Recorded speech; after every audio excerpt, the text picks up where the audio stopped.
Morning, everyone. So I went to Instagram like I always do in the morning. And I love going through my feed to see what people are talking about or what photos are there. And so this morning I came across something. And it really resonated with me, and I wanted to share it with you all. There's a lot to choose from out there. And I usually add a few things every day to my story because it just resonates with me. And it offered a little bit of inspiration, motivation, or education. And I just want to share that with people. But this thing today not only caught my eye, but it got me right here.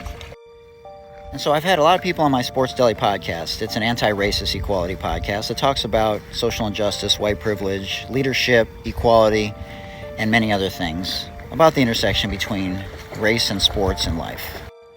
So today, this former NBA player, former Syracuse star, dad, inspiring author, incredible husband, and brilliant man, posted about an interaction that he had with a woman who happens to be white at a car wash.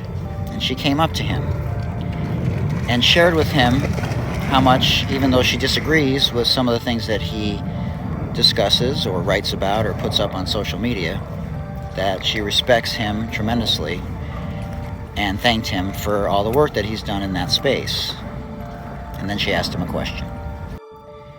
And I shared the story with my daughter this morning, and I got choked up. I don't really know why, but there was a couple of different dualities to the story, and I responded to his page, and I'll share that with you in a minute. I'll also at the end share the conversation that he shared with all of his people at the end of this video.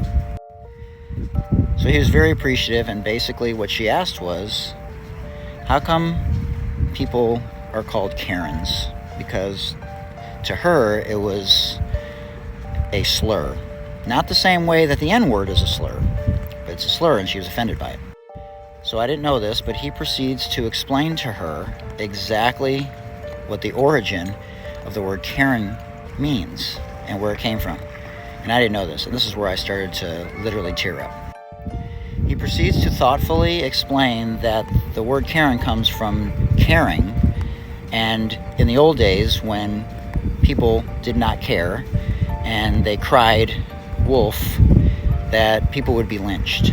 And nowadays the same thing basically happens, that they ask questions later and instead they draw guns first, and we've seen the results of all of that.